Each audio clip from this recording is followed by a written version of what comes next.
네, 오늘부터 저희는 사사기 말씀 시리즈를 이어갑니다. 그래서 오늘 처음으로 이렇게 말씀을 보게 되었는데요. 이 말씀을 준비하면서 저는 이런 장면들이 떠올랐어요. 되게 평범하고 소소한 일상 속에서 문득 와, 나 이제 어른이야 실감이 나는 순간들. 예를 들면 이런 겁니다. 그 새콤달콤 살 때 맛 고민하지 않고 한 번에 다 결제하는 그런 순간들. 아니면 제가 카레를 끓이는데 제가 싫어하는 당근이랑 감자는 다 빼버리고 양파 조금만 넣고 고기를 잔뜩 넣어서 내가 원하는 대로 요리를 할 수 있을 때, 어릴 때는 부모님이 허락하시는 대로만 우리가 할 수 있고 또 내 맘대로 했다가는 혼이 나기도 막 했었는데요. 더 이상 나의 선택을 두고 혼내는 사람이 없을 때 저는 어른이 되었다라는 사실을 실감하는 것 같습니다. 우리가 직접 번 돈을 어떤 곳에 얼마나 사용할지 내 취향이나 필요에 따라 결정을 하게 되죠. 돈만 그런 게 아닙니다. 모든 선택에서 마찬가지예요. 이 결정을 내릴 때 어려우면은 다른 사람들이 어떻게 하는지 물어보기도 하고요. 내가 이런 경우인데 너라면 어떻게 했겠어? 라고 조언을 묻기도 합니다. 그런데 결국 결정은 내가 내리는 것이죠. 그래서 그에 따른 결과와 책임도 모두 나에게 돌아옵니다. 그렇게 보면 어른이 된다는 것은 더 많은 선택의 순간을 마주하는 것이고 그에 따른 책임을 감내하는 것입니다. 그래서 우리는 더 나은 선택을 하기 위해서 열심히 삽니다. 조금이라도 더 나은 선택을 할 수 있도록 공부도 하고 경험도 쌓고 돈을 벌죠. 그래서 이 더 많은 선택지들을 만들려고 하는 우리에게 오늘 본문이 이런 질문을 하는 것 같습니다. 그렇게 선택할 수 있는 것이 많아졌다면 이제 무엇을 선택할 것인가? 그렇게 선택할 수 있는 것들이 많이 늘어났을 그때 너는 무엇을 선택할 것인가? 그렇습니다. 여러분, 수많은 선택지보다 더 중요한 것은 무엇을 기준으로 선택하느냐이죠. 선택지를 늘리는 것보다 더 중요한 것은 선택 그 자체입니다. 그리고 그 선택해야 되는 그 순간에 다 아실 거예요. 정확하게 내가 원하는 옵션은 잘 있지 않습니다. 그냥 내게 주어진 상황 속에서 그나마 제일 나은 결정을 해야 해요. 그때 우리는 무엇을 기준으로 결정할 것인가 배워야 합니다. 오늘 말씀 속 이스라엘 백성들 앞에도 수많은 선택지가 놓여 있었습니다. 이 사사기가 시작하기 이전에 이들은 광야에 있었는데요. 광야에 살고 있었을 때는 좀 선택지가 몇 개 없어요. 그래서 하나님 따를 건지 말 건지 이걸 계속 연습하면서 이스라엘 백성들이 점점 알아갑니다. 하나님 따르는 게 정답이구나. 하나님 따르는 게 답이구나. 이거를 반복해서 배우고 또 배웠어요. 하나님이 정답이라는 사실은 결코 바뀌지 않습니다. 그런데 이제 이들 앞에 선택지가 늘어납니다.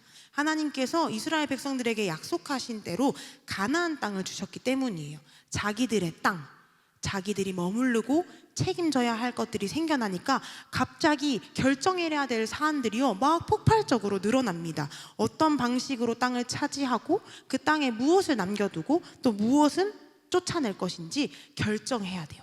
하나님께 받은 것이죠. 선택할 수 있는 것들이 많아질수록 잘못된 선택을 할 가능성도 커집니다. 어떤 직장에 가야 하지?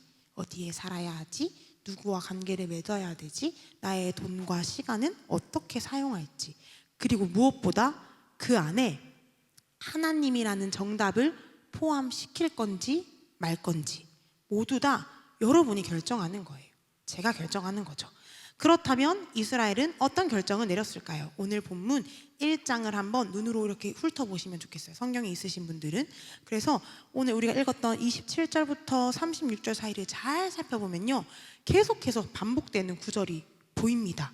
바로 쫓아내지 못했다. 이 표현이요 6번 등장하고요 28절에서는 쫓아내지 않았다, 못한 게 아니라 안 했어 라고도 쓰여 있습니다. 이스라엘 백성들은 약속의 땅을 정복하고 먼저 살고 있었던 가나안 사람들을 쫓아내지 않았습니다. 하나님은 이스라엘에게 가나안 주민들을 쫓아내고 그 땅을 차지하라고 분명히 분명히 말씀하셨어요. 여기 앞에 보니까 출애굽기에서도 얘기했고, 민수기에서도 얘기했고, 신명기에서도 얘기했고, 여호수아에서 얘기했고, 계속 반복하면서 왜 쫓아내야 되는지도 설명을 하셨고요. 이게 얼마나 중요한지도 강조를 하셨어요. 막상 가보면 좀 다 쫓아내기 힘들 수도 있어. 그래서 한번 최대한 할 수 있는 정도로 해봐 하는 권고가 아니었고요. 해야 하는 일, 꼭 지켜야 하는 일. 하나님께서 자신과 언약을 맺은 백성에게 분명하게 요구하신 일이었어요. 그런데 사사기 1장을 보니까 이스라엘 백성들은 어떤 선택을 했습니까? 각 지파마다 상황이 조금씩 다르긴 합니다. 이때는 지파마다 흩어져서 그 우두머리들이 전쟁할지 말지 결정하고 도와줄래? 그래 이렇게 같이 움직였었는데요. 어떤 지파는 쫓아내기도 합니다. 근데 그냥 같이 사는 지파도 있고, 심지어 어떤 지파는 이 가나안 백성들한테 막 밀려나서 산 꼭대기에서 머무르는, 산지로 피해야 되는 경우들도 있었죠. 그런데 오늘 본문을 계속 이어지는 것들을 잘 읽어보면요, 점점점 이스라엘 모든 지파들이 힘을 얻습니다. 강성해집니다. 그래서 처음에는 쫓아내지 못했던 일들이 이제는 그 남아있던 사람들한테 일을 시킬 수 있을 만큼 힘이 세진 거죠. 여기 너네 남아있으려면 내가 시키는 일을 해서 노역한다라는 말도 되게 많이 반복이 되거든요. 그렇다면, 그 정도로 힘이 커졌다면 마음만 먹으면 분명히 쫓아낼 수 있었을 텐데, 이스라엘 백성들은 사람들을 쫓아내지 않습니다. 처음에는 능력의 문제였는데 이게 기준의 문제로 변했습니다. 그들의 기준이 하나님이 아니었습니다. 어차피 전쟁은 이겼고 땅도 어느 정도 차지했고, 게다가 하기 싫은 일까지 해주는데 굳이 내가 얘네를 쫓아내야 되나? 그리고 우리는 지금 계속 힘이 세지고 있으니까 하나님이 걱정하셨던 문제가 발생할 것 같으면 그때 쫓아내면 되지 않나? 라는 생각들을 했을 것 같아요. 그냥 힘들게 나가라고 막 에너지를 쓸 필요 없고 그냥 두는 게 훨씬 더 유리하다고 생각했을 겁니다.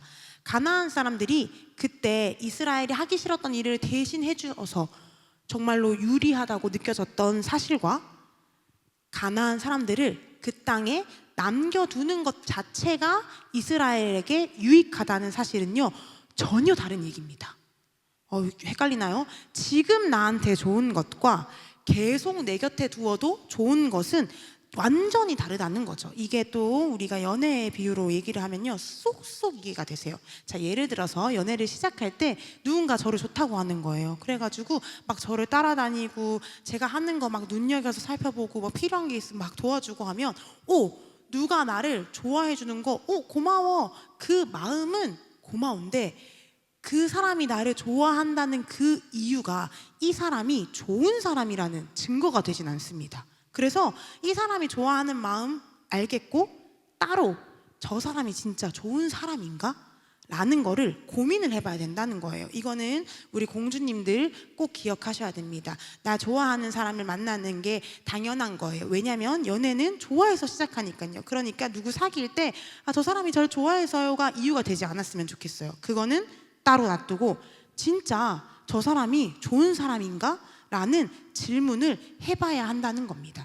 그래서 잠깐 좋은 것과 계속 붙들어야 하는 것, 이거는 분명히 구별돼야 된다는 거예요. 당장 편하고 즐겁고 도움이 돼서 유익할 수 있어요. 그리고 심지어는요, 여러분, 오랫동안 함께해서 익숙해서 좋다고 느낄 수도 있습니다. 근데 이전에 여태까지 좋았다고 해서 그 사실이 앞으로도 계속 좋을 거야 라는 증거가 되지는 않는다는 거죠. 잘 생각해야 됩니다. 따로 떼서. 가나안 사람들은요, 원래 거기 살고 있었어요. 그래서 이스라엘 백성들이 하나님이 주신 약속의 땅을 차지하고 가나안에 들어왔을 때부터 함께 살았죠. 쫓아내지 않았으니까. 그러면서 이제 이스라엘 백성들과 가나안 백성들이 함께하는 시간들이 막 쌓여갑니다. 그러다 보니 어느 순간 굳이 이 사람들을 내가 왜 쫓아내야 되지? 라는 생각이 들 수 있다는 거예요. 여러분의 삶에 그런 영역이 있지 않은지 생각해 봤으면 좋겠어요. 처음에 하나님이 멈추라고 하셨는데, 그때 알려주셨는데 안 멈추고 있었더니 시간이 지나도 아직까지 크게 익숙해지니까 별 탈이 없는데요? 문제가 되지 않는데요? 라고 생각되는 부분들. 그러나 앞서서 말했듯이 익숙하고 지금까지 괜찮다고 해서 앞으로도 괜찮고 그 관계가 옳다라는 증거가 될 수는 없다는 거죠. 그래서 오늘 우리가 이 예배의 자리에서 제일 점검해 봤으면 좋겠는 질문은요, 혹시 하나님께서 분명하게 말씀해 주셨는데 안 된다고, 하지 말라고, 멈추라고 했는데도 여러분이 끊어내지 못한 일이 있는지 한번 살펴보면 좋겠습니다. 내가 관리할 수 있다고 믿어서 유지해온 습관이나 관계의 욕심들, 쉽사리 놓지 못하고 끊지 못하고 그걸 붙들기 위해서 하지 말아야 되는 타협을 자꾸 하게 되는 일들, 그러다 보니까 사람들에게 감추게 되고 하나님께 감추게 되고 결국은 하나님께 나아가는 게 불편하게 되는 그 일들, 오늘 예배 가운데 마주하기 원합니다. 하나님이 이걸 멈추라고 하시는 이유, 끊어내라고 하시는 이유는요, 하나밖에 없어요. 여러분을 살리기 위함입니다. 내게 독이 된다는 걸 아시기 때문에 내려놓으라고 하는 거예요. 나한테 지금 너무 소중하고 잃어버리면 안 될 것 같은데 그게 독이 되기 때문에 떠나라고 하시는 겁니다. 하나님의 반대는 우리를 괴롭히려는 게 아니라 우리를 지키기 위한 것입니다. 하나님께서 정말 중요한 것들은요, 우리한테 분명하게 알려주셨어요. 헷갈리게 말하지 않으세요. 나한테 진짜 위험한 거, 내가 꼭 지켜야 되는 것들은 하나님이 말씀하십니다. 때로는 그 말씀을 하셨는데 내가 들은 그 사실이 납득이 안 될 수는 있어요. 하나님 뭘 하라고 정확히 얘기해 줬는데 그게 정확히 하기 싫은 일이 될 수는 있죠. 내가 이해되지 않을 수 있습니다. 하나님 이거 왜 안 돼요? 이 정도는 괜찮지 않나요? 바로 이때 우리는 하나님을 믿어야 돼요. 하나님을 신뢰해야 돼요. 멈추라고 얘기하신 하나님, 이유가 있겠지라고 믿어야 합니다. 우리는 지금의 유익밖에 볼 수 없습니다. 근데 하나님은 그 선택의 끝까지 모두 알고 계십니다. 그래서 결국에 우리에게 언제나 변함없이 가장 좋은 것을 택할 수 있도록, 나보다 나를 더 잘 알고 계시고 영원 가운데 내 삶을 바라보시면서 나를 건지시고 돌보시는 그분 하나님을 믿고 하나님이 요구하시고 하나님 말씀하시는 거에 우리가 순종해야 한다는 거예요. 이렇게 하나님이 정답이라는 사실을 분명하게 알고 있으면 우리가 늘 하나님을 선택할 수 있겠죠. 아닙니다. 아닌 거 다 알고 있죠. 맞아요. 왜냐하면 하나님이 정말로 우리한테 좋은 선택을 말해주시고 좋은 것을 알려주시는데 그 옆에 놓여있는 다른 선택지들도 꽤 좋아 보이기 때문입니다. 하나님이 준 선택을 내려놓을 만큼 충분히 멋져 보여요. 선명하게는 이렇게 얘기할 수가 있죠. 하나님 안 믿는 사람들 중에 얼마나 멋진 사람들이 많습니까? 행복을 알고 서로 사랑하고 성실하고 봉사하고 때로는 내 믿음이 부끄러울 정도로 멋지게 살아가는 사람들이 있어요. 와, 저 사람 예수님만 믿으면 되겠는데? 하는 그런 사람들 우리가 보잖아요. 그러니까 결국 우리 눈에 좋은 것, 우리가 봤을 때 멋지다, 이거 성공이다, 이거 괜찮다 라고 해서 하나님 뜻이라는 보장이 없고요. 우리가 봤을 때 저건 안 되겠다, 어렵겠다 라고 해서 하나님의 뜻이 아니라는 보장도 없다는 겁니다. 그러니까 굉장히 이제 본격적으로 시작됩니다. 너무 어려워지죠. 그럼 이걸 어떻게 선택하라는 거죠? 단순히 하나님이 정답이기 때문에 하나님을 고르세요라고 말하기에는 우리 곁에 다른 정답 같은 그럴싸한 것들이 너무 많이 있어요. 오히려 더 좋아 보이는 것도 많죠. 그래서 우리에게는 두 번째로 하나님의 약속이라는 개념이 필요합니다. 우리 함께 사사기 2장 1절의 말씀을 읽겠습니다. 여호와의 사자가 길갈에서부터 복임으로 올라와 말하되 내가 너희를 애굽에서 올라오게 하여 내가 너희의 조상들에게 맹세한 땅으로 들어가게 하였으며 또 내가 이르기를 내가 너희와 함께한 언약을 영원히 어기지 아니하리니. 아멘. 성공 가도를 달리고 있는, 그래서 문제가 있는지 하나도 모르고 있는 이 이스라엘 앞에 하나님이 먼저 찾아오십니다. 그리고 가장 먼저 뭐라고 말씀하셨나요? 내가 너희를 애굽에서 구했다. 내가 너희 조상들과의 약속을 지켰다. 그리고 너희와의 약속도 끝까지 지킬 것이다. 하나님은 이스라엘에게 무엇을 해야 하는지 말씀하시기 전에 자신이 어떤 분인지를 먼저 말씀하십니다. 그 소개의 핵심이 바로 약속을 지키는 분이죠. 여러분, 하나님과 우리 사이에는요, 약속이 있습니다. 그 약속에는 우리와 함께하고 싶어 하시는 하나님의 마음이 담겨 있어요. 똑같은 내용의 약속이라고 하더라도 누가 말하느냐에 따라서 그 무게가 다릅니다.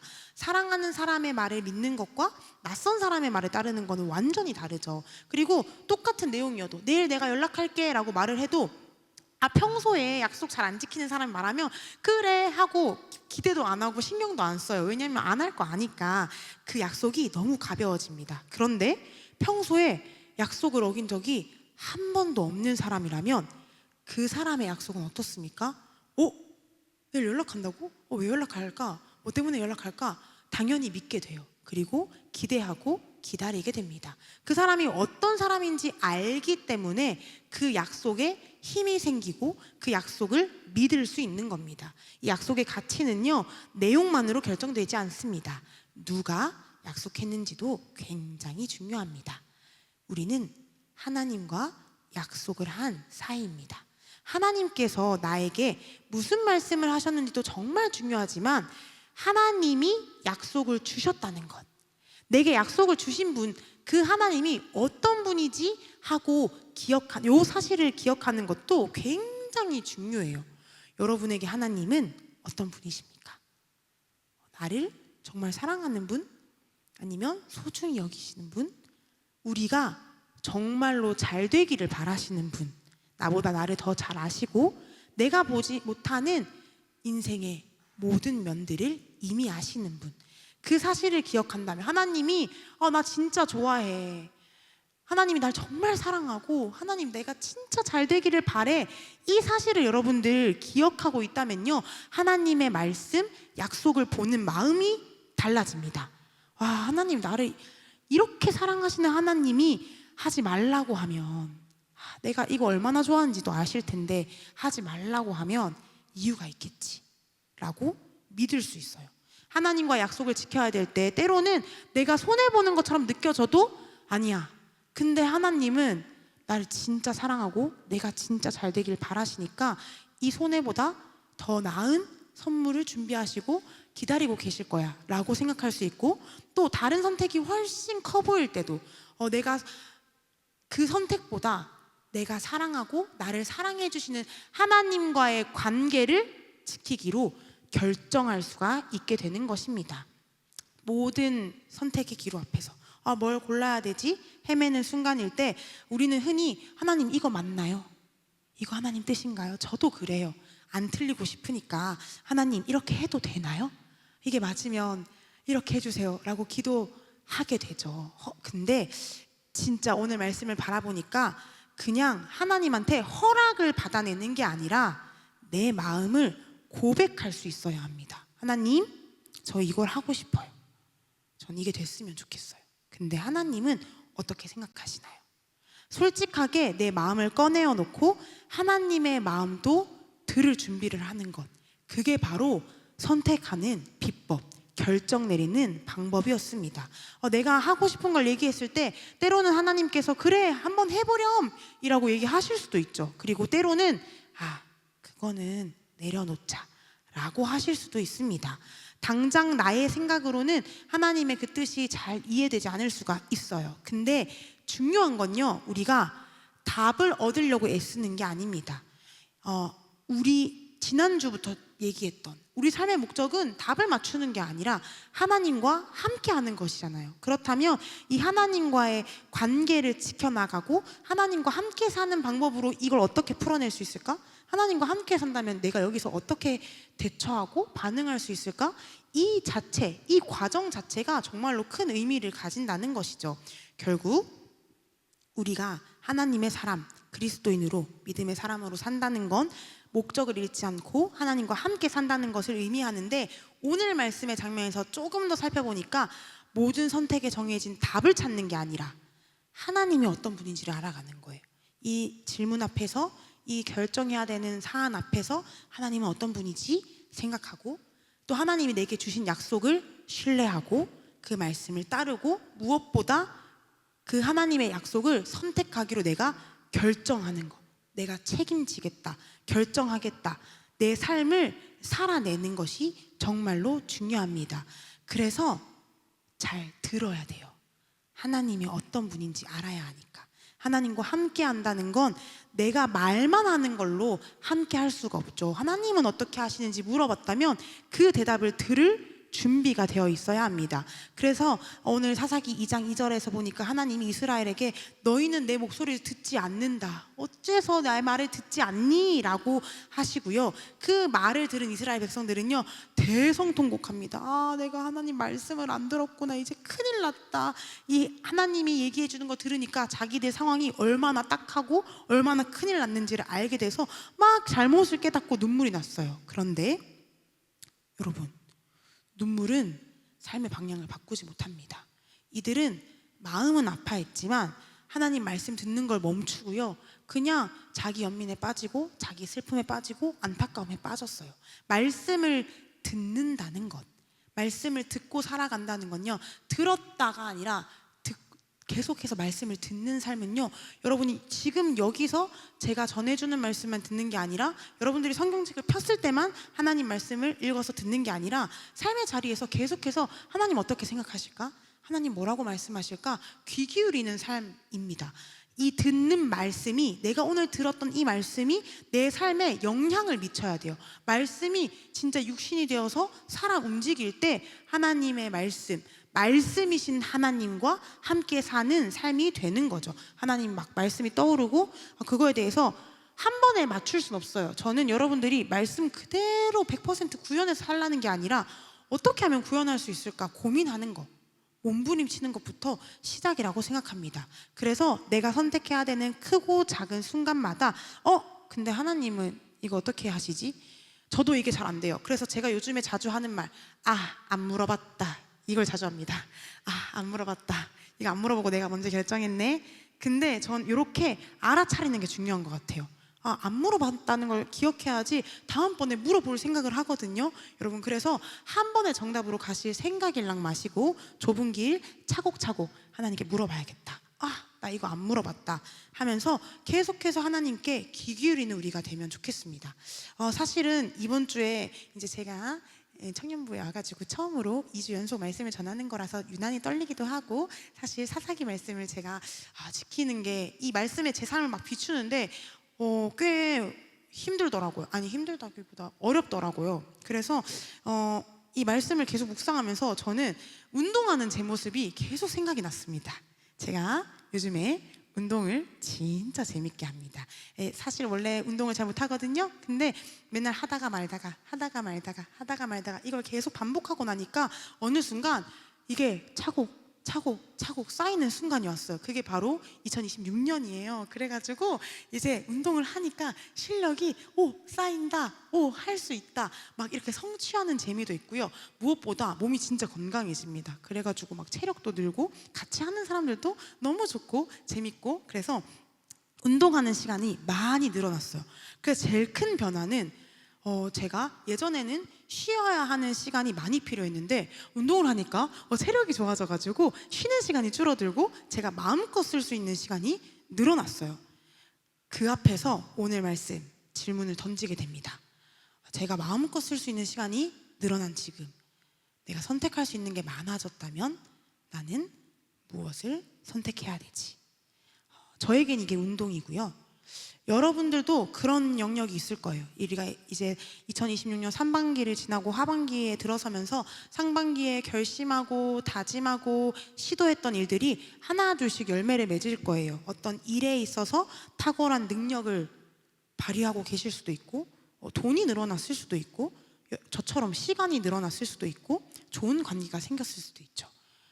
여러분들이 선택할 수 있는 게 많아졌을 때 여러분은 무슨 선택을 하실 겁니까? 어떤 선택을 하실 겁니까? 그 능력이 어디로 흘러가고 있습니까? 그 돈이 어디로 흘러가고 있고, 여러분들한테 늘어난 그 시간은 어디로 흘러가고 있고, 여러분이 새롭게 맺은 그 관계들을 통해서 여러분은 어떤 사람이 되어가고 있습니까? 이거는요, 단순히 옛날이었으면 제가 그냥 말씀을 좀 더 읽어야겠다, 기도를 좀 더 해야겠다, 이렇게 1차원적으로 생각했을 것 같아요. 근데 그게 아니라 그냥 내 일상생활을 계속 보내는데 하나님의 자리를 넓혀가는 연습이 정말 필요한 것 같습니다. 내가 친구들과 함께 시간을 보내고 운동할 때마다 잠깐 하나님을 떠올릴 수 있나? 하나님께 감사할 수 있나? 아니면 또 뭔가를 다음 선택해야 될 때 그냥 막 내 심장이 뛰는 대로 선택하지 않고 하나님 저 이거 해도 괜찮을까요? 라고 질문해 볼 수 있나? 그 연습할 자리가 필요한 거죠. 그리고 그렇게 하나님과 함께하는 삶을 여러분들이 알아가는 것입니다. 내가 가진 것, 내가 할 수 있는 것, 하나님 이것을 어떻게 사용하면 좋을까요? 라고 다시 묻는 것. 우리의 삶이 하나님의 말씀에 의해서 움직이게 하는 방법입니다. 나의 힘이 되시고 능력이 되어주시는 하나님, 나를 일으키시고 세워주시는 하나님, 그분을 기억하고 함께 살아내는 우리 청년들이 되기를 소망합니다.